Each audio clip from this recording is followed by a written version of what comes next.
Superhero movies are a topic I often shy away from on this channel.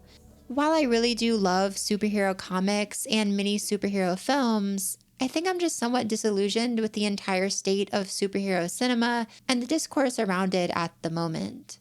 So much of that comes down to a lack of bite in the genre.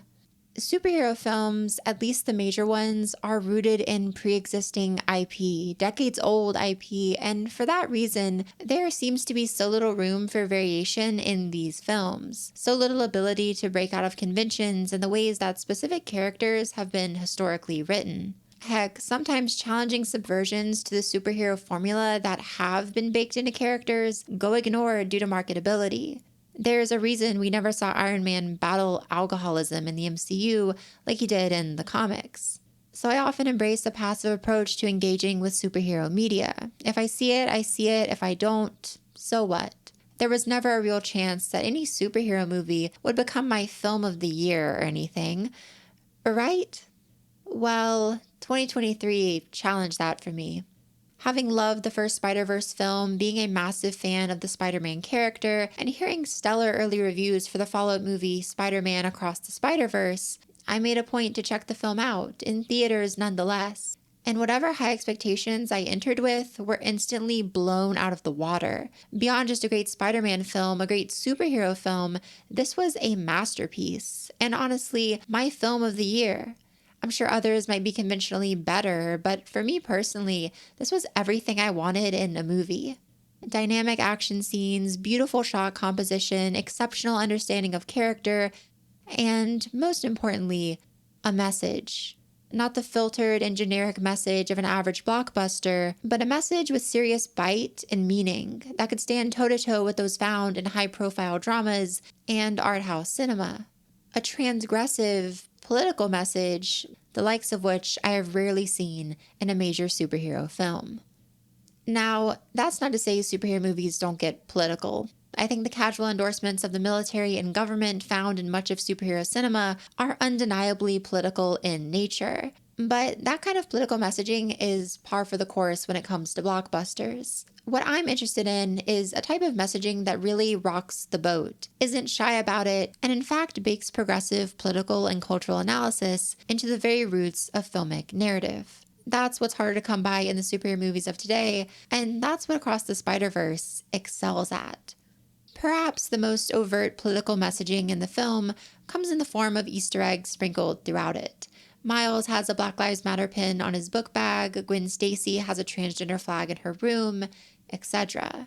Those very explicit elements are refreshing to see in their own right, as they unabashedly express the kind of support for human rights and justice that so many major industry films shy away from. But I wouldn't be here praising this movie if it only gave blink and you'll miss it nods to real political ideology.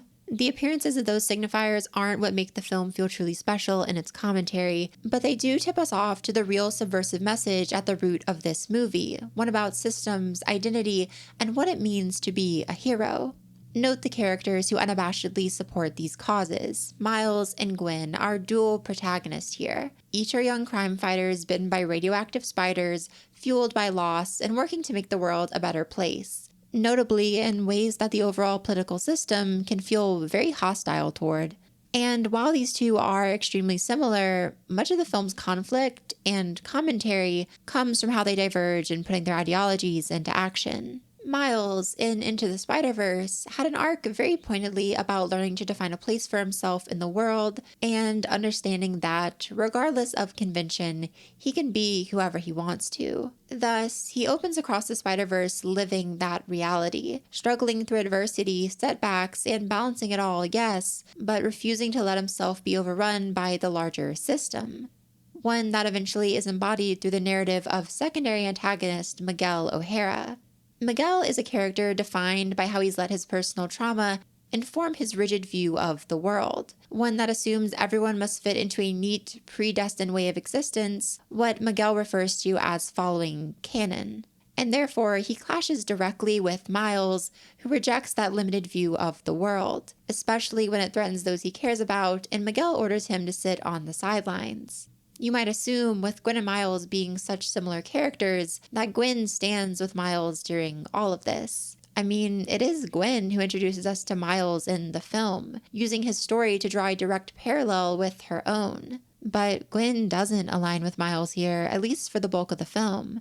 Her story begins with her father's discovery that she is Spider-Woman, a discovery that leads him to turn his back on her and reject his own daughter. Many people have pointed out that the denial of Gwen's identity here is akin to the all-too-common queer experience of coming out and being met with rejection. And Gwen certainly takes it in a manner that might draw parallels. Running away from her father, letting her personal pain define her, and choosing to side with Miguel, whose narrative of a rigid and unforgiving system appeals to Gwen as a coping mechanism. While Miles has reached a place of marginal stability and self-assuredness by the film's start, at that same time, Gwen is hit with immense trauma and has her entire existence turned upside down in only a night. It's therefore no wonder that she lets that trauma consume her, at least temporarily.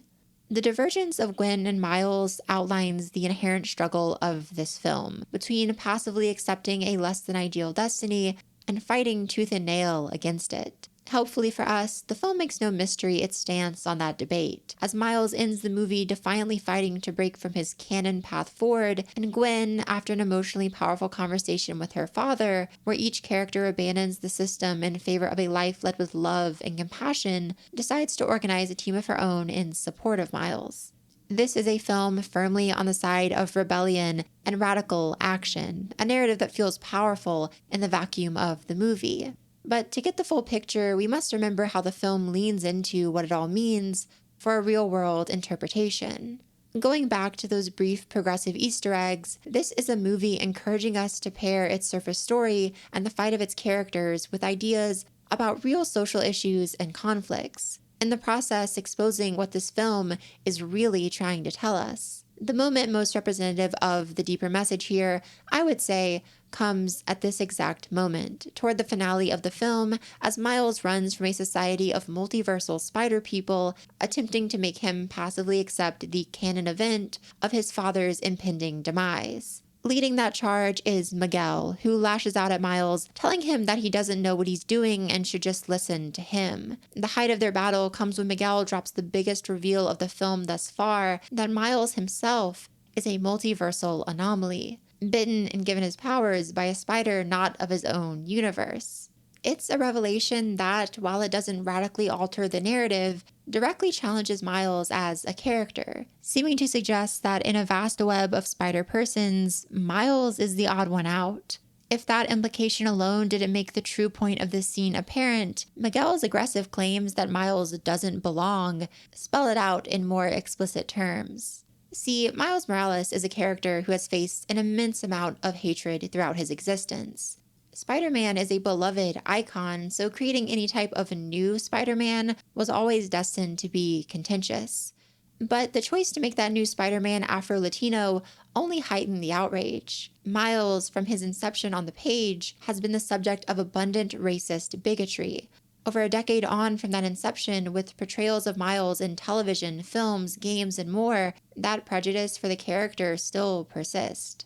So, to hear Miguel claim Miles doesn't belong, is himself an anomaly never meant to be Spider-Man, while it frames the conflict weighing down Miles in this film as one symbolic of the same kind of conflict that has plagued his character in real life. And coupling that with how the film encourages us to link Miles' mission to one for real-world political action, we can develop a clear picture of what Miles is fighting for here in a symbolic sense. That canon Miguel obsesses over is just a representation of a worldview built on ideology that tries to tell others they are lesser, deserving of pain, or somehow incapable of fighting for what is right simply because that's the way it is. In the real world, Miguel's mindset can be seen in those who, disillusioned by years of struggle, have resigned themselves to passively accepting the world as it comes to them, trying less to make change and more to enshrine the status quo. Miles' fight is against stagnation, against settling for anything less than ideal. He rails against being told that his life must be a certain way, choosing instead to fight, in a manner some might call naive, for something more. And so Miles becomes a symbolic character of protest, of uprooting the system as we know it, a character who is undeniably political in nature. Seeing the two opposing sides of this film's conflict for what they really are, we can then look deeper into what this film tries to tell us with all of its characters.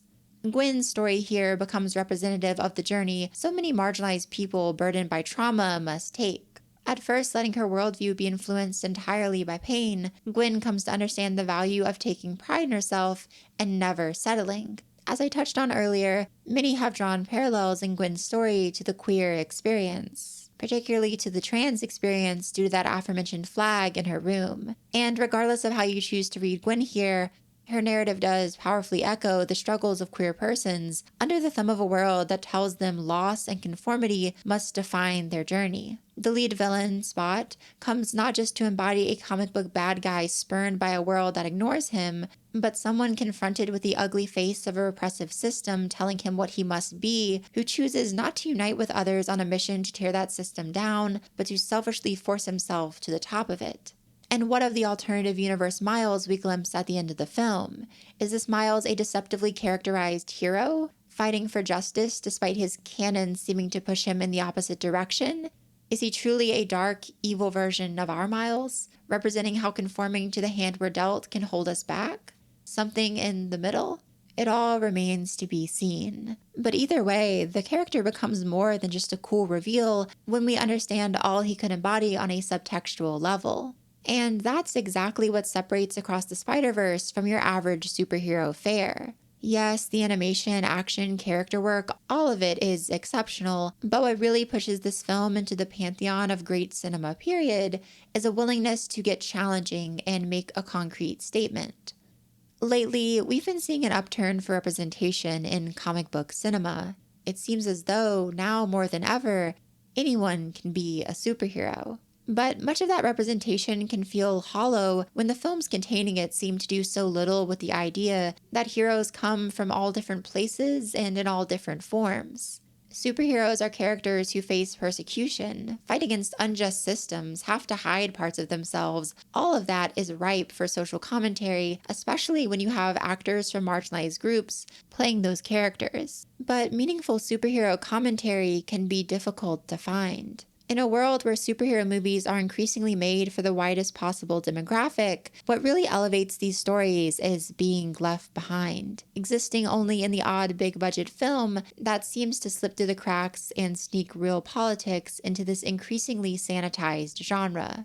Across the Spider-Verse hits all the same crowd-pleasing highs as any Avengers or Superman movie might, but the major difference with this film is that when I walked out of the theater, I kept thinking about it.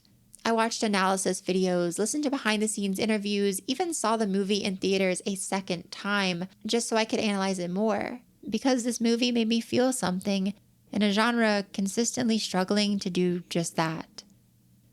One of my favorite superhero teams has always been the X-Men, in part because of the cool powers and stellar villains, but mostly because the X-Men perfectly use heroism as allegory and explicitly confront systemic issues in their stories. In what might be my favorite X-Men comic ever, titled God Loves, Man Kills, the X-Men are pitted against what might be their greatest adversary up to that point. Not Magneto or the Hellfire Club, but a world weaponized to hate them and a vindictive pastor who spews anti-mutant rhetoric. In almost no other X-Men story do the stakes feel as high, and that's because the conflict here is real. When Fox adapted the story for X2, it worked so well because much of that realism was left in. Our villains in the film are not a brotherhood of evil mutants, but armed SWAT teams, the American government, and discrimination. The political bite of the film and of the X-Men overall is what has historically made them my favorite Marvel property. But with the X-Men soon to be folded into the politically neutral Marvel Cinematic Universe, the property that most captures my attention on screen is easily Spider-Man, at least in the Spider-Verse narrative. Now, Spider-Man has always been a relatable and timely character. The entire concept of giving an average high school kid a great power and an even greater responsibility expertly tapped into the growing youth culture of the 1960s, and the story of Peter Parker has taken countless topical turns over the decades since. But it was only 6 years ago now, with the release of Into the Spider-Verse, that I truly understood how the anyone can wear the mask philosophy of so many Spider-Man stories can powerfully speak to our modern era. That film framed front and center versions of a beloved hero who were different from what we've come to know, and showed how the Spider-Man story resonates with everyone, possibly more so now than ever before. In the process, the film celebrated the idea of Spider-Man and of heroism in the face of adversity, resulting in a movie that didn't take lightly the power of representation. And now, as studios still try to catch up, Across the Spider-Verse has redefined the entire formula once again, in a way that I don't know if other superhero films will be able to match. If the last movie told us that anyone can wear the mask, then this one interrogates what wearing that mask even means.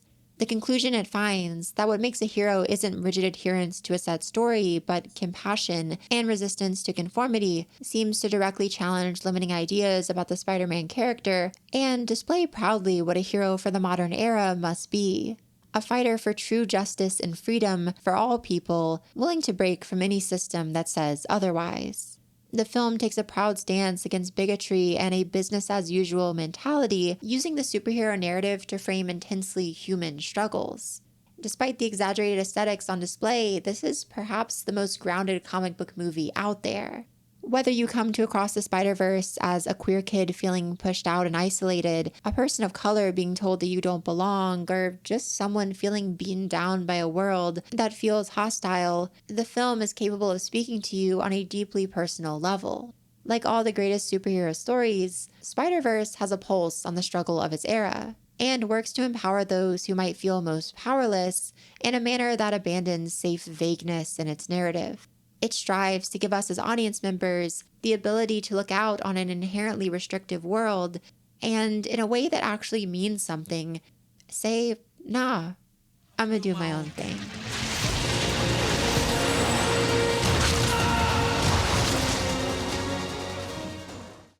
What's up, y'all? I'm here at the video as I always am, this time in my very wrinkly but also quite drippy Spider-Man shirt that's very video related. So I come on here at the very end basically just to say thank y'all for watching, but this time I do have something a bit different that I want to talk about. If there's one thing I love more than creators standing up for human rights in film, it's creators on YouTube standing up for human rights. So I'm here to do that. Palestinian liberation is not something that I've just discovered. This is a thing that I advocate for very much in my personal life and do all that I can to help further. But I realized the other day that I have yet to really speak on it on this channel or share any resources for it, which, especially now that I have a bigger platform, I've gained thousands of subscribers in the last few weeks, I think there is a responsibility on me to share some resources to help the Palestinian people, because what is happening in Palestine right now is wrong. It is flat out wrong. The Palestinian people need your help. I really do not know what else to say. There is nothing more to say. There should be a charity or multiple charities linked in the description of this video, possibly attached as a fundraiser. I'm still figuring out how that works on YouTube. But yeah, if you are able to make a donation, I would really encourage you to do so. I will definitely try to make a donation. I am very low on money, but I will try to help out any way that I can, and I hope that y'all would do the same. With that out of the way, I also want to say thank y'all for watching, actually. I really appreciate the support on recent videos, and I appreciate the support on this video. My biggest thank you goes out to my patrons. It is y'all's support that keeps this channel going, so I really appreciate y'all for that. And the biggest of shout outs goes out to my patrons in the shout out tiers. Special thanks to Gabriel H., Alex C., Mig D., Jake Eckenrode, Anya May, Onyx, Sophie Villarat, at Adrian_R31, Alex Mirabal, and Grace. And with that, I look forward to seeing you all very soon. I think next week should be the Q&A, so I'm actually about to go film that right now. I'm filming 4 videos today, so I'm a little bit tired. My throat is a little bit dry, but yeah, I will see y'all then. As always, I have been Ellie. You have been wonderful, and until next time, bye!